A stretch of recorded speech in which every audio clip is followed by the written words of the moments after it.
Subscribe कीजिए health touch channel को और बेल आइकन को दबाइए आयुर्वेदिक औषधियाँ और जड़ी बूटियों के बारे में सभी जानकारी पाने के लिए। इस वीडियो के पसंद आने पर लाइक और शेयर ज़रूर करें। नमस्कार दोस्तों, हेल्थ टच में आपका बहुत बहुत स्वागत है। दोस्तों, आज हम आपको एक और आयुर्वेदिक औषधि त्रिभुवन कीर्ति रस के बारे में बताने वाले हैं। दोस्तों, यह जो औषधि है ये जैसे आजकल जो कोरोना वायरस के जो लक्षण पैदा हो रहे हैं, ऐसी जैसे इन्फ्लुएंजा है या नमोनिया है, इसी तरह के जितने भी छाती से संबंधित या सर्दी से संबंधित जो रोग होते हैं, उनमें यह बहुत ही अच्छा और रामबाण औषधि की तरह काम करता है। आज हम आपको इसके बारे में विस्तार से बताएंगे। इस वीडियो को पूरा देखिए इसके बारे में पूरी जानकारी पाने के लिए। तो चलिए, सबसे पहले तो हम आपको इसका पैकिंग दिखा देते हैं। ये जो आप अभी देख रहे हैं, ये पैकिंग त्रिभुवन कीर्ति रस का है। ये बैद्यनाथ कंपनी की तरफ से आता है। बात करें इसके जो अभी इसका जो ये पैकिंग है, ये 80 टैबलेट का है। और ये 80 टैबलेट की पैकिंग में इसका जो अभी रेट है वो 92 रुपये है, जो समय के अनुसार कम या ज़्यादा हो सकता है। बात करें इसके कंपोजिशन की, तो दोस्तों इसका जो कंपोजिशन है वह है शुद्ध हिंगुल, शुद्ध बचनाग, सौंठ, पीपल, काली मिर्च, सुहागे की खील और इसके अलावा पीपला मूल, इन सभी को जो है समान भाग मात्रा में लिया जाता है। इसको जो है कूट पीस कर कपड़ छान करके सबसे बारीक चूर्ण इसको बना लिया जाता है।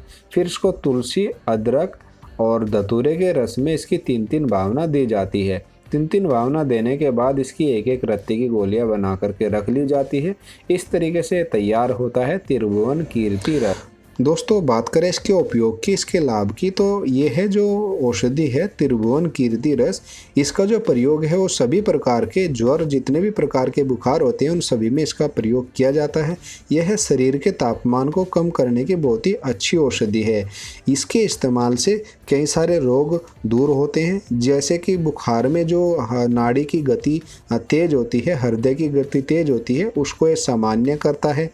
इसके अलावा यह प्रभाव जो इसका जो सीधा प्रभाव होता है हमारे हृदय, मूत्रपिंड और त्वचा पर होता है, जिससे हमारी जो स्वेद वाहिनी ग्रंथियाँ होती है वह जागृत होकर बहुत शीघ्र ही शरीर के बाहर जो है पसीने के रास्ते से हमारे कई सारे रोग पैदा करती है, उनको ये बाहर निकाल देती है, मूत्र के रास्ते से बाहर निकाल देती है।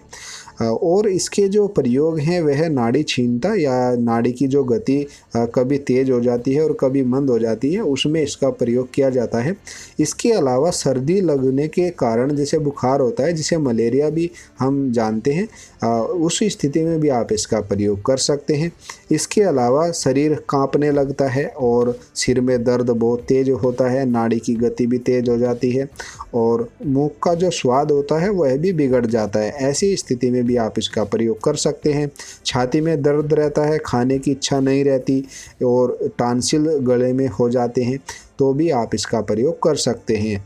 यह है सूखी खांसी, कंठ में दर्द होना, गले में दर्द होना, कंठ की जो ग्रंथि होती है टॉन्सिल, वह अपने आप से बढ़ जाती है, जैसे जो कीटाणु होते हैं उसके कारण वह बढ़ती है, तो आप इसका प्रयोग करके उन सभी समस्याओं से छुटकारा पा सकते हैं। और भी कई सारे प्रयोग हैं इसके, जैसा कि जो इसका प्रयोग है विशेषकर बुखार को उतारने के लिए ही किया जाता है, लेकिन इसके अलावा भी ये कई सारे रोग में काम करता है। जैसे कफ प्रधान जो ज्वर होता है उसमें शरीर से, नाक से जो है, मुंह से पतला कफ निकलता रहता है, हाथ पैरों में जो है जान सी नहीं रहती, थके थके से रहते हैं, ऐंठन बनी रहती है, गर्दन में जो है दर्द होने लगता है। ऐसी स्थिति में आप इसका प्रयोग कर सकते हैं।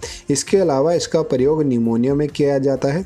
इस रसायन के साथ अबरक भस्म, सरंग भस्म और चंद्रामृत रस लेकर के इन सभी को जो है मिलाकर के देने से बहुत अच्छा लाभ होता है। ये आंतरिक सन्निपात में भी बहुत अच्छा काम करता है। पित्त प्रकृति वालों को इसका जो है बहुत ही सावधानी से प्रयोग करना होता है, या आप इसको जो है चिकित्सक के परामर्श अनुसार भी आप इसका प्रयोग कर सकते हैं। जिन लोगों की पित्त प्रकृति है या पित्त प्रधान जो लोग होते हैं, उनको अगर इसका प्रयोग कराना होता है तो इसके साथ सौम्य औषधि इस्तेमाल करनी आवश्यक है। जैसे मोती पिष्टी है, परवाल पिष्टी है, या और भी इसी तरीके से जो सौम्य प्रभाव रखती है, वह है इसके साथ लगाना ज़रूरी होता है, क्योंकि इसमें बचनाग होता है जो उष्ण वीर्य है, उग्र वीर्य है, और उसके इस्तेमाल से, उसके प्रभाव से जो है यह आपके जो पित्त प्रकृति वाले लोग होते हैं उसमें और उग्रता पैदा कर देता है। तो इसका थोड़ा ध्यान रखते हुए आप इसका प्रयोग कर सकते हैं। जिन लोगों की कफ प्रकृति है उनके लिए तो ये अमृत के समान है ही। इसका प्रयोग इन्फ्लुएंजा में भी बहुत अच्छा प्रयोग इसका होता है। इसके इस्तेमाल से जो है जो छोटी माता होती है उसमें भी इसका इस्तेमाल से बहुत अच्छा लाभ होता है। अगर आप इसका प्रयोग जो है इन्फ्लुएंजा में करना चाहते हैं तो इसका जो प्रयोग होता है ये चीज़ें थोड़ी ध्यान में रख कर के आप इसका प्रयोग कर सकते हैं। उनको जो है पैथिक लक्षण नहीं होना चाहिए, दहा, इसके अलावा घबराहट नहीं होनी चाहिए। तो आप इसका प्रयोग जो है इन्फ्लुएंजा में भी बहुत अच्छी तरीके से कर सकते हैं। उसमें जो प्रयोग करना होता है इसका प्रयोग आप जो टंकण भस्म होती है और अपमार्ग सार, उसके साथ आपको इसका प्रयोग करना है इन्फ्लुएंजा के रोगों को नष्ट करने के लिए। इन्फ्लुएंजा में होता क्या है, कंठ में दर्द होता है, खांसी होती है, जो कफ होता है वह सूख जाता है, सूखी खांसी होने लगती है, और इसके अलावा छाती के आसपास के जो है क्षेत्र में ये सूजन या स्वेलिंग भी हो जाती है। उसके लिए बहुत ही अच्छी औषधि है। इसके प्रभाव से इस तरीके के रोग बहुत ही जल्दी नष्ट होते हैं। दोस्तों बात करें इसकी मात्रा की, तो इसकी जो मात्रा होती है एक गोली दिन में 3 से 4 बार देनी होती है। अदरक के साथ ले सकते हैं, मधु के साथ ले सकते हैं, तुलसी के काढ़े के साथ ले सकते हैं इसको, या बिल्व के जो फांट होता है उसके साथ आप इसको ले सकते हैं, या ज्वर घन जो क्वाथ होता है उसके अनुपान में भी आप इसको ले सकते हैं, या अन्य औषधि होती हैं उनके अनुपान के हिसाब से भी आप इसको ले सकते हैं।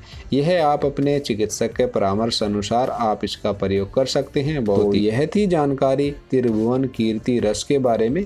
इसके अगर और प्रयोग की बात करें तो आगे आने वाली वीडियो में हम आपको इसके और भी कई सारे प्रयोग बताएंगे।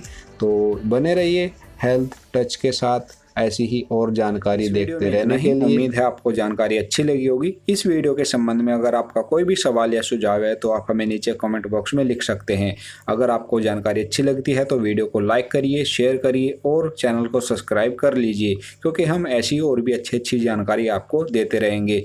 मिलते हैं अगली वीडियो में एक नई जानकारी के साथ। तब तक के लिए हंसते रहिए, हंसाते रहिए और अपनी सेहत का ख्याल रखिए।